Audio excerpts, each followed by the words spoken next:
Greetings, folks. Daniel Wickwire here, and welcome back to Kaiju Movie Review. I am, as always, joined by my ever-loyal co-host, Mr. Zach. That is correct. I've come once again to talk about a wonderful movie. We're re-talking about this movie. Remember, this is a do-over. Do-over, yeah, exactly. Fortunately. These things happen.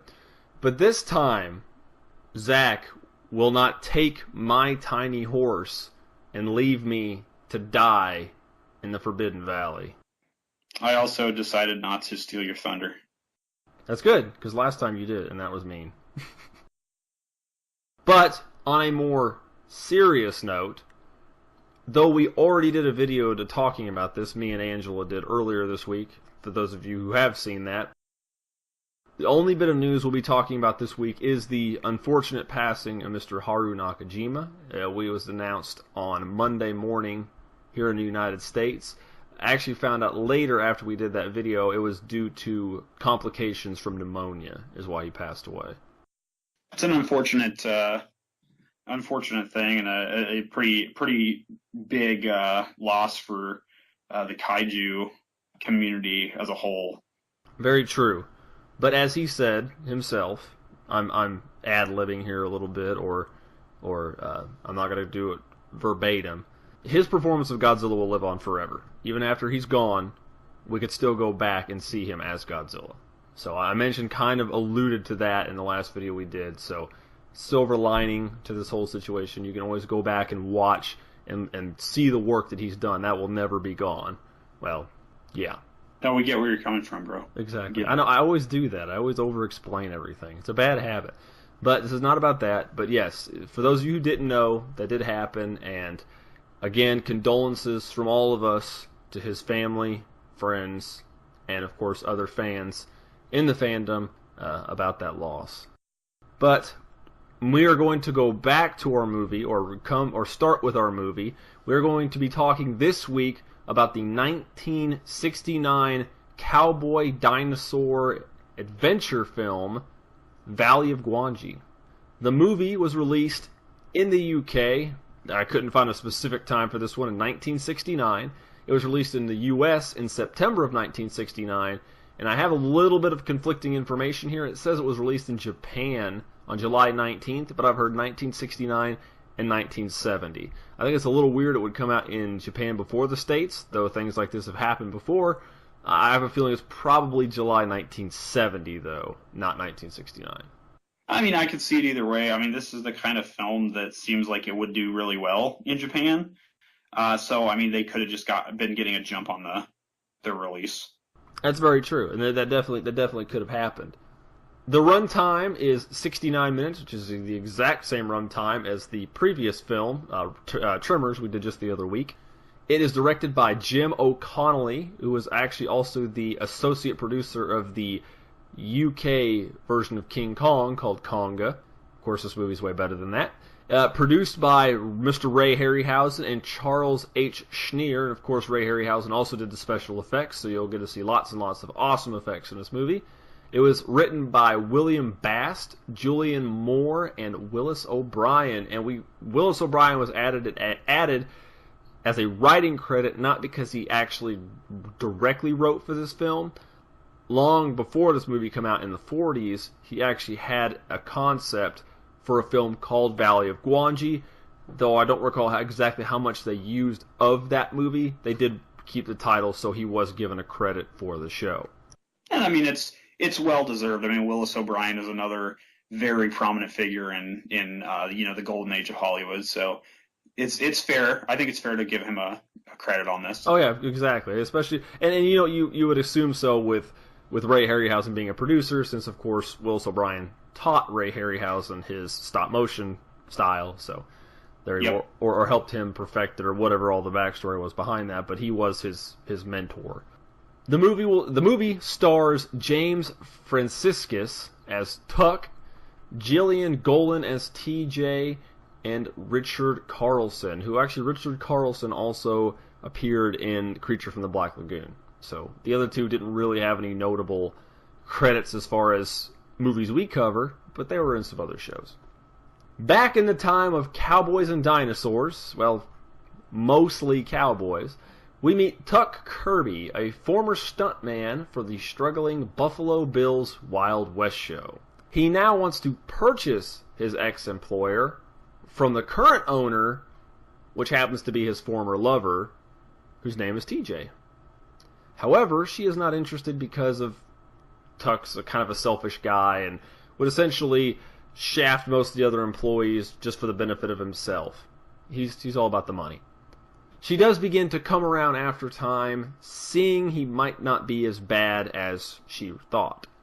Though the stuntman named Carlos, who's also, I believe, a matador bullfighting thing, something like that, doesn't actually trust him, and he's also vying for TJ's affection, so it's kind of a little love triangle thing here.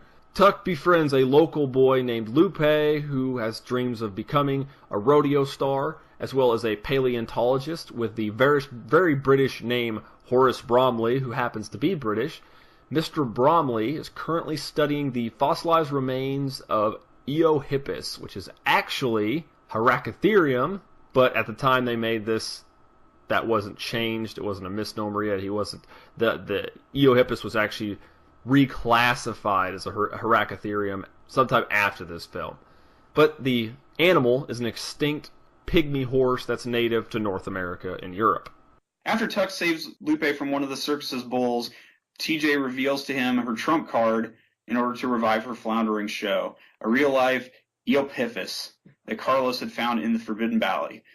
After showing the horse to Bromley, he asks Carlos to show him the valley. However, Carlos declines, saying his people believe the place to be cursed. Witchcraft. Yeah, right. This prompts Bromley to speak to the local gypsy tribe, of which Carlos is a part, and he assists them in retrieving the horse in order to return it to the valley, because their elder feels that nothing should be allowed out of the valley because she believes it will upset Gwangi. Gwangi! Yes. During Operation Horse Retrieval... That's brilliant. It's brilliant. Just run with it. Carlos blindsides Tuck, but when Tuck gets away, Carlos tells TJ that Tuck was the one that stole the horse, rather than blaming the local gypsies and Bromley. This prompts TJ and her crew to run down that no-good horse thief, Tuck, who's following Bromley, who himself is following the gypsies, all of which in order for everyone to find the Forbidden Valley of Gwangi. Exactly, right? You're no good horse rustler. I'm not going to let anybody call me a horse thief. Exactly. That's them's fighting words back then, brother. Fight words! But if you want to know what happens in the rest of the movie, you just have to watch it yourself. Which you totally should. As for the monsters and special effects, the creatures are pretty much all dinosaurs except for the Eohippus. The Eohippus, of course, was long after the dinosaurs. Of course, when mammals were more widespread, they had miniature horses, whatever. But as far as the dinosaurs go, of course, you have a pterosaur, which they refer to as a pterodactyl, or because that's the default, or maybe it's a pteranodon, but that's like the two defaults to go to. Like, there's no other flying reptiles but pterodactyls and pteranodons. That's it. It's the only ones that exist in Hollywood. There's also a Styracosaurus. There's also an Ornithomimus, and, of course, the title character. There is Gwangi, which is actually a Allosaurus, not a T-Rex. Count them fingers. For some odd reason, I don't know what it is with Harryhausen, and maybe it's not all of his movies, but I see with the ones I think of, like King Kong and this film, they're Allosaurus. They're not really T-Rex, because even what was in King Kong was an Allosaurus. It had too many fingers, if I remember correctly. I'm pretty sure it wasn't a T-Rex, but I could be wrong. I don't know. I'm pretty sure it was an Allosaurus. There's that uncertainty boiling forth. But they all pretty much play out like you would imagine. You know, Pterosaur tries to eat Lupe, and the Styracosaurus tries to fights the Cowboys, and then fights Gwangi, and that ends up getting killed, and the Pterosaur ends up getting killed, and everybody dies. And there's an elephant. Forgot about the elephant. Ugh, the annoying elephant. I know, right? There's a couple things, like, it doesn't really make sense that the Styracosaurus would just randomly attack the crew. Unless it's territorial. That's the only thing I could think of. I mean, that's the only thing I could think of, too, but it doesn't make sense for an herbivore to be so aggressive. That's it. Like I said, that's unless there was another one around, unless, like you said, it was a territorial dispute. I would assume that they wouldn't do that, but I don't know. It's hard to say. And unless it knew that there was Gwangi was around and it was already kind of on edge anyway. Of course, they don't allude to this. This is just pure speculation. Of course, it's all a hypothesis at this point. But they act like you'd expect. It's an excuse to have dinosaurs killing each other. And people. Gotta gore people. As for the Eohippus, I think it's kind of lost. Yeah, like they give up on that about halfway through the movie. Yeah, once they get into the valley, like it gets away from the group, and they briefly chase after it, and then it never comes up again. It's just that plot thread is just completely tossed aside. Yeah, I guess they figure at this point they found a bunch of dinosaurs, so they probably don't need to worry about it. I'm guessing.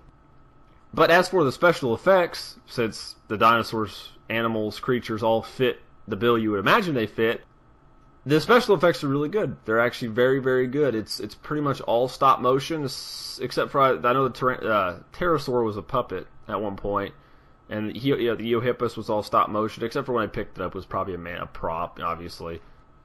But no, it was all good. It was all done. I mean, well done, Harryhausen, top notch. If you remember our review on Clash of the Titans we did a little while back, that's the exact same kind of work you can expect. Yeah, exactly. Yeah, it's pretty much on par with that film in terms of how good the special effects are and how well they held up. And that they did. They did hold up really well. If you like that sort of thing. I noticed me and a friend at work have been talking about older movies recently, and a lot of people won't give it a chance because it's not new. They're like, oh, this looks like garbage, I'm not going to watch this, which is something I'm sure all of us who have watched these kind of movies have dealt with. But it's just, if you sit down and give it a chance, it's really good. You can see the craftsmen, all the time it takes to do that, but a lot of people just overlook it because it's old. I mean, honestly, there's plenty of instances of modern movies where the CG looks so out of place that it takes me out of the film. Well, admittedly, I feel sometimes, depending on the movie, not all the time, but I feel that a lot of CG gets dated faster than older practical effects. Yeah, and I completely agree with you because, like, even looking at the HD transfer for this movie, like, the special effects still look really good. There's some noticeable, green screening every once in a while, but it's held up a lot better than a lot of, like, early special effects. Like, go back and watch, let's see off the top of my head, go watch Deep Blue Sea. The shark in that movie looks terrible now. Yeah, but we need to watch Deep Blue Sea. But you know what, though? Yeah, I know we're going to get to Deep Blue Sea eventually. You say that. See, Deep Blue Sea, you said the shark doesn't look very good CGI, but do you know what does look good? Still, to this day, trying to be as unbiased as possible, is the shark from Jaws, the original. Yep. That's still a good-looking shark. I agree with you 100%. It's a damn good-looking shark. Damn good-looking malfunctioning shark. Yep. I'd take that thing out on a date. Hell yeah, that's hot. That's ocean hot. They made a Bob's Burgers episode about that. They did. That's very true. It's very, very true. But yes, as you can tell, we like the special effects. They're good. Like I said, you get a few green screen, blue screen effects, but when anytime, we've mentioned this before, something goes to HD transfer, it gets a lot sharper, and you'll notice details that may not have been intended for you to see. You see it a lot in older Godzilla movies. It happens. It's no big deal. It's part of the immersion process. Those strings in those Godzilla movies, man, those things are really noticeable. I always think of Godzilla vs. Mechagodzilla when fake Goji's fighting Anguirus. Dude, and lifting him up by the tail, and you can see the strings and the panel gaps in the background. The old VHS of Mechagodzilla when at the climactic fight of the movie, when Mechagodzilla's flying at Godzilla, you can very clearly see the strings even on the VHS copies. That's hilarious. They're really clear on the DVD. Did you actually go back and watch the VHS? My most recent viewing of that particular film was on the DVD that you bought for me. Oh, that's right. Because I don't even have to say that. We still haven't gotten that movie on Blu-ray in the United States. It's a damn shame. It is damn shame. It's an incredible shame. Dude, I want to pop Blu-ray into my thing and hear Alpha Centaurus in 7.1. Exactly! That's what everybody wants. You'll see your friends soon enough, or rather, their corpses. Gosh, I can't wait till we review that. Anyway, we gotta move on. I'm really hoping that they don't drop the ball like they did on the Blu-rays, and that we're able to get all the Godzilla movies on 4K. I hope at some point, but I will be glad just to have them all on Blu-ray at some point. I think we'll have to wait until 19 when the second American Godzilla film comes out, King of the Monsters.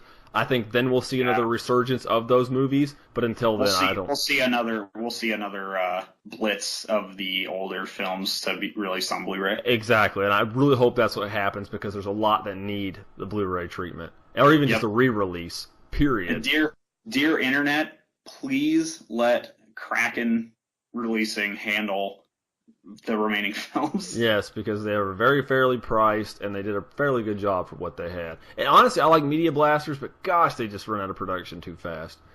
But anyway, let's go ahead and move on. We can talk more about that another time, maybe a Q&A or something like that. What did you find in your quest for prices and availability for this movie? It's very, very common. This should be to the surprise of no one. You're looking at VHS copies. You're looking in the $5 to $10 range. I believe there are 7 different versions of it on VHS, just, different printings, that kind of thing. DVD is very common. It's going to be probably in the $12 to $17 range. As I'm looking on eBay at this exact moment for a Region 1 DVD. A Region A Blu-ray disc you're looking at about $12 to $15. The Blu-ray was just recently released through Warner Archives, and it's pretty easy to find at the moment. They're still making it, I believe. I think it's a manufacturer on demand. That I don't know. I'm not familiar with the whole manufacturing process for Blu-rays and DVDs. So there's some like limited appeal movies like this. Yeah, niche markets.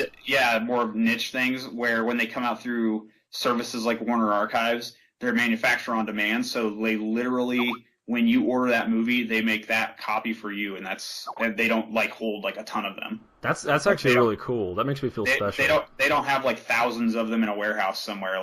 They make a small number and then they make more as they need them. That way they're not just sitting on. Because I believe that's kind of what Warner's doing with some of their other films. I think, and don't quote me on this, but I think Batman Mask of the Phantasm on Blu-ray, I believe, is also an archive collection release. I'll have to get that too. Yeah. But I actually read an article. This is my last comment on this, but just going off topic. I read an article about a gentleman that worked in an archive for a production studio, and the process he had to go through to get, I believe it was a copy of the film called Night of the Demons, something we will eventually cover on here. I'll have to find the article and put a link of it somewhere. If I find it, I'll put it in the description. It was kind of his hardship to get the actual good version of the film, because there was a crap version and a good version. They were supposed to do the good version when they did the remaster, but they did the crap version that was missing footage. And it's interesting to see how movies like this, which would fall into the same category, old sci-fi, niche dinosaur special effects, toku shows, that how studios handle that. And it was just kind of a nice little read. Yep. And of course, Dan, we cannot forget that there is a Laserdisc release. Yes. As well, of the Valley of Gwangi. Looks like you can pick it up on eBay around $20.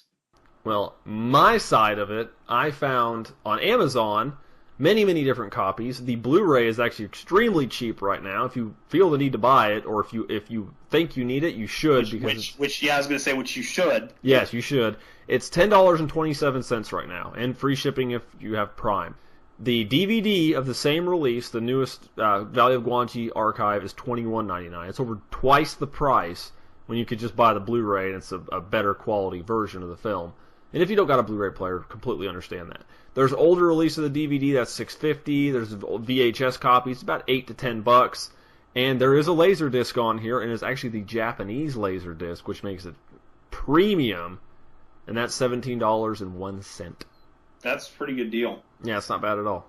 But it is out there. It's like Zach said, it was literally, I believe it was printed last year. The Blu-ray came out last year. The Blu-ray actually came out in March of this year. Oh, did it? I'm sorry, March of this year. It hasn't even been out for. It's only been out for like 4 months, 5 months. My perception of time is garbage. I'm sorry.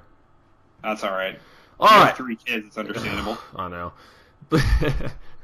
Parents know. But go ahead, Zach. Why don't you let us know? Do you recommend this film? Why? And favorite and least favorite scene? Absolutely. And I remember watching bits and pieces of this when I was younger, and admittedly I might be confusing it with The Beast from Hollow Mountain, which please don't. Unfortunately, we'll be getting to someday. No. I do not remember liking it as much as a child. Rewatching it as an adult, I really, really enjoyed this movie. Like, I really enjoyed it. Like, I was not expecting anything going in, and I have honestly no complaints about it. The special effects look fantastic. The acting for the time is really good, especially for like a movie of this caliber. Like, I was expecting like just the most wooden acting with like just bad writing, and it's not the case. Like, the writing is decent, the acting is good, the characters are actually likable for the most part. Yeah. I have to say I kind of fell in love with this movie, and it's definitely going to get me to pick up a copy of the Blu-ray release before it goes out of print, because it is definitely something that I want to own. It is a movie that I could see myself rewatching regularly, because I just really enjoyed the movie as a whole. Like, the entire package I felt was just not a perfect movie, but it's a fantastic film. And what was your favorite and least favorite scene? I think my favorite scene was right when they first arrived in the valley, when they were kind of having their little duel with Gwangi, when they were like trying to like rope him. Yeah, rope him, and then like they involve like towards the middle of the film. And yeah, I thought it was kind of neat that one of the they actually gave TJ kind of an opportunity to shine as a female lead, and not just be kind of a love-struck side character. Yeah, exactly. Eye candy. Yeah, like I felt that, again, for the time, the love story kind of detracted from it a little bit. But for the time, TJ was a surprisingly strong and well-written female lead. Yeah, she was. And I like her arc that kind of happened. It was like a reverse of Tuck. And that was kind of interesting. I mean, it went to how this movie you'd kind of expect it to, but it was good. And I have I'm between 2 scenes for my least favorite, but I'm going to go with the elephant scene from the circus, just as the noise the elephant made was just so annoying. Like, that thing was just, oh my god. I hear you. Oh, I understand. Mine's the bad one too. But I would agree with Zach. I really do like the film. I highly recommend it. It's one of the better. It's probably the best dinosaur cowboy movie that I can think of. We're again pointing to you, Beast from Hollow Mountain, which actually came out before this. So maybe they'll like, wow, that movie came out. Let's not make our movie like that. The effects are really good, as we've stated many times. I do like the characters. The movies seem to flow well. Of course, you have your downtime where you don't see the creature at the very beginning. In fact, you really don't see many, like the synopsis, you really don't see any dinosaurs until they literally hit the valley. There's nothing. It's the Eohippus, and that's it. Which it kind of leads you in, because you don't expect what you're going to find in there, except for, of course, the Allosaurus that's in there.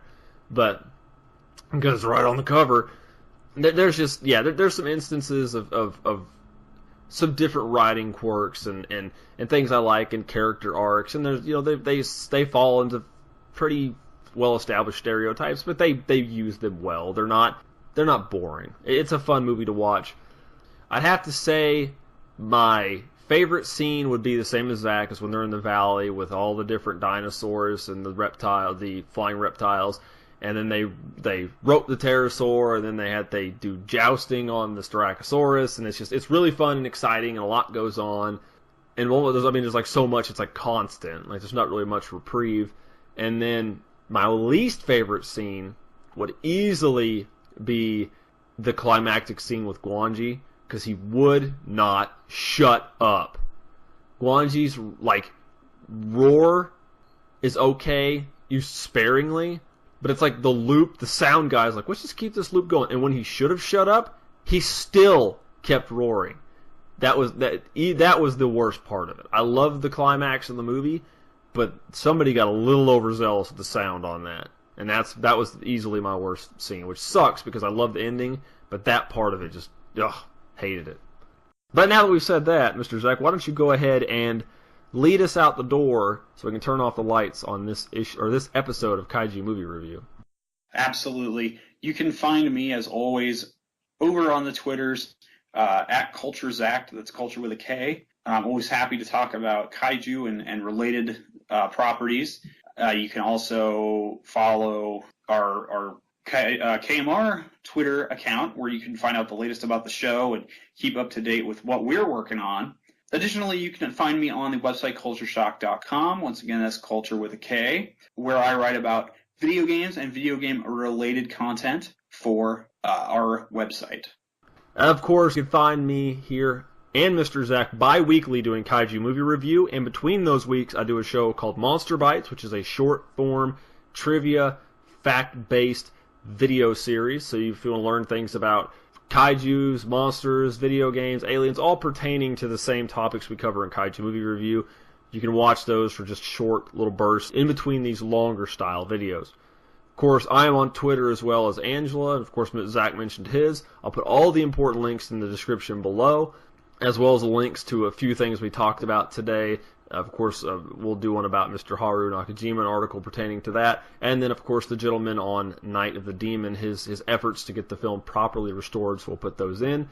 We do appreciate you guys tuning in. If you do enjoy this video, please feel free to give it a like. Subscribe if you'd like to see more of this content. And if you have any concerns, questions, or just want to make a statement, like first, which we do hear from time to time and we do enjoy, feel free to comment below because we love reading those and we love replying to you guys. Mr. Zach, why don't you let everybody know what they can expect from us in 2 weeks? Of course, we will let you know that in 2 weeks' time, when we return here on Kaiju Movie Review, we'll be going back and looking at a sequel to one of the first films we covered here on the show. It's been 9 months in the making, folks, and we are finally going to be talking about Return of Daimajin, and I am so excited to see the second film in this series. I love the first one, and I'm really looking forward to seeing what Dai does with the sequel and continuing that the second of that 3-movie trilogy, which I guess a trilogy would imply that it's 3 movies. I'm just unable to talk tonight. Apparently. It's okay, but let's see, we do come back to the movies we talk about, don't we? We try. We do. I mean, we don't want to do, unless we're doing like a special like theme thing. We wouldn't want to do like all of them like back to back to back because that just burns you out. Yeah, so people just get sick of it. We'll get back to them. We'll get back to them every once in a while. Don't you worry, guys. We got your backs. So thank you again, as always, for joining us here on Kaiju Movie Review. We'll look forward to seeing you next time when, as I said, we will be discussing Daimajin Returns. For Dan, I am Zach. Thank you for joining us once again, and we hope you all enjoy the rest of your week.